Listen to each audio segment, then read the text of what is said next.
Welcome back. So we are solving the circuits with the series and parallel resistors combination. So we did some examples earlier on to calculate the equivalent resistance. Now let's see, like by using the same concept, how we can basically analyze a complete circuit. So like if we have a combination of series and parallel, our first approach should be like we try to simplify that. Like we have a source, and then whatever equivalent resistance is coming between these two nodes, we try to find that. Okay,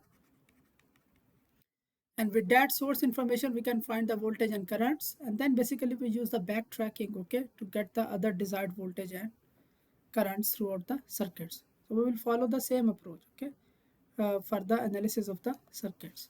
So let's have a look at this circuit. So for this circuit, the question is we wish to find all currents and voltages labeled in this ladder network, okay, all the currents and voltages throughout this network. So what we will do first, we will try to find what is basically I1, okay. So to get I1, what I can do, I try to find out what is the resistance, okay, between these points, okay, let's say A and B, okay. So for that, we can follow the same approach. We can start from the end of the circuit. So 9 and 3, they are in basically series. So 9 and 3 per series, it will become 12, right? So this 12, this is in parallel with the 4 kilo ohm. So 12 parallel with 4, what is that? 12 times 4 over 12 plus 4, that will give me basically 3 kilo ohm, right? So if we redraw our circuit, so how it will look like? I have 9 kilo ohm here. I have, this is 9k, this is 6k, then I have this 3k. So here 12 parallel with the 4, that basically become 3k here, okay. So I have again 3k here, okay. So this is the circuit after the simplification of this whole network, okay. Now if I look at this circuit, what we can see here again now, okay. So now we have basically this 3k and this 3k, they are in series. So 3k and 3k in series, that will become basically 6k, right? C3 plus 3, 6 kilo. So if we redraw the circuit again now, how it will look like? So this is 12 volt, we can just keep it here. I have 9k, I have this 6k, and 3k and 3k also become basically 6k. So this will be our circuit for this case. So again, now if you look at, now this 6k and this 6k, they are in parallel. So if I redraw the circuit again, okay, so I will get basically 6k parallel with 6k, okay. This is 9k and this is basically 6k parallel with 6k, that will be basically simply 3k, right?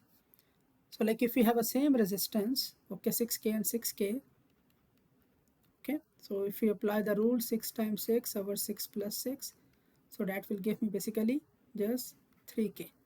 So if we have same resistance values, so equivalent resistance basically will be just half of them, okay. So this will be basically what? 3 kilo. So we have got basically our simple circuit now, okay. So with this circuit, okay, we can find basically what is the current flowing through this one, that will be basically I1, right? And we can also find basically what is the voltage drop here between this 3 kilo ohm, okay. So let's try to find the current, okay. So what will be the value of the current here? We can easily find the current. So current will be simple series circuit. So voltage is 12 divided by the resistance. So what is the resistance of this circuit? 9 plus 3, 12. Okay, so this will give me basically 1 milliampere. Okay, also let's try to find out what is the voltage drop across 3 kilo ohm resistor. So voltage drop across 3 kilo ohm resistor will be the resistance value multiplied with the current that is flowing through it. So 3k multiplied with 1, that will be basically 3 volt. Or also we can get the voltage using this, or we can apply the voltage divider rule. So what is the voltage divider rule?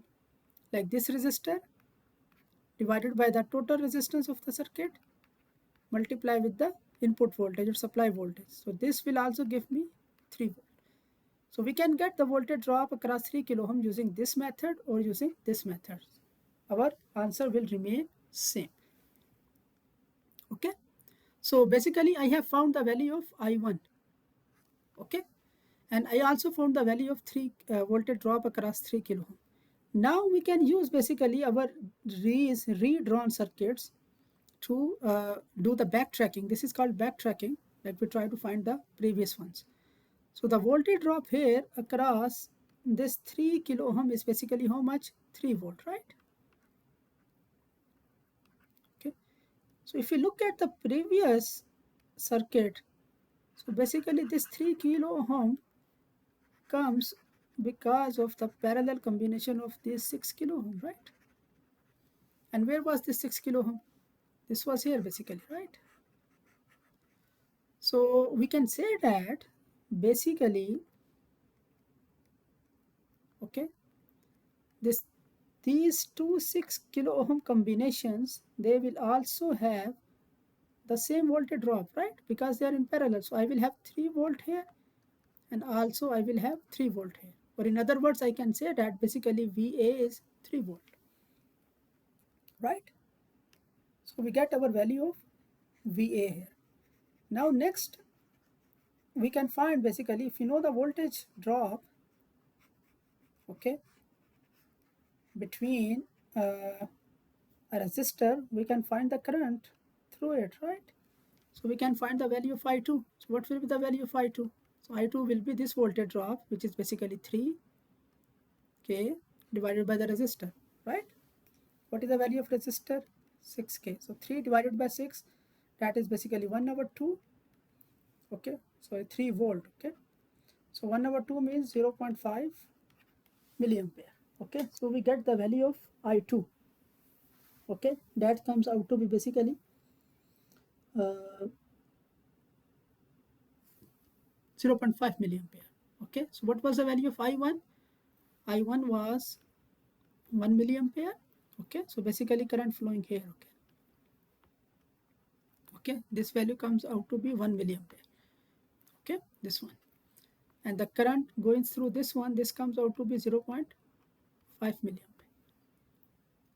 Okay, so because we know that voltage drop here is how much? Basically 3 volt, right? We just find out this one. Okay, so now we can find basically directly the value of I3 here. Okay, why? Because this is incoming current, I1 is the incoming current, and this is basically being divided into this current, which is basically your I2 and I3, right? So I1 is basically what? I2 plus I3. It means I3 will be what? I1 minus I2. So value of I1 is what? 1 milli, right? So 1 minus what is the value of I2? 0.5. So that will be just simply 0.5 milliampere. So this current here, we can say that it will be 0.5 milliampere, right? So if this current is 0.5 milliampere, so the same current basically will be flowing this 0.5 milli through this and this. So it means I can find what is the voltage drop across this 3 kilo ohm. What will be that?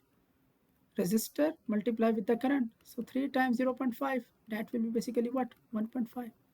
So here we have a voltage drop of 1.5. So if you look at this circuit now, this 3 kilo ohm was basically a parallel combination of this whole thing, right? So basically this 1.5 is same as this VB, okay? Because they are in parallel, okay? So we got basically the value of VB also, okay? So I can say that basically this is same like VB. So if you know the value of VB, okay, so we can find the value of I4. What is the value of I4?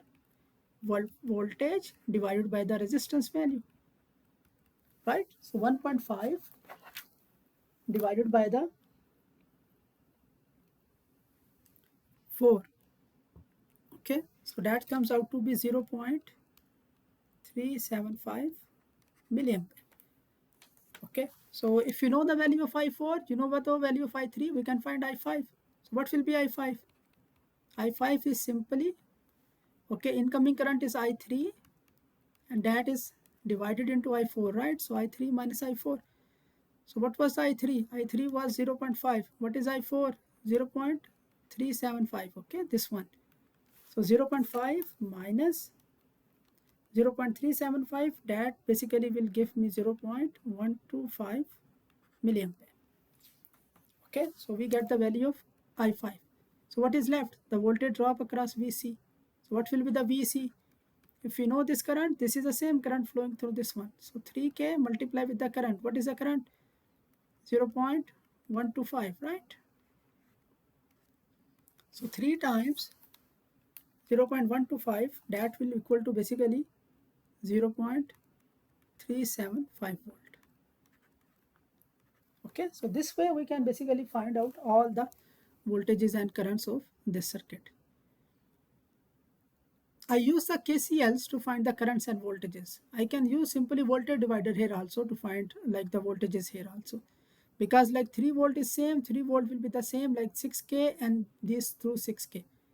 So basically if this is a 3 volt here, so 1.5 voltage drop will be here, 1.5 voltage drop will be here. So like we can use the same approach also to get the values, and same thing can be done later on for the rest of the cases. Thank you so much.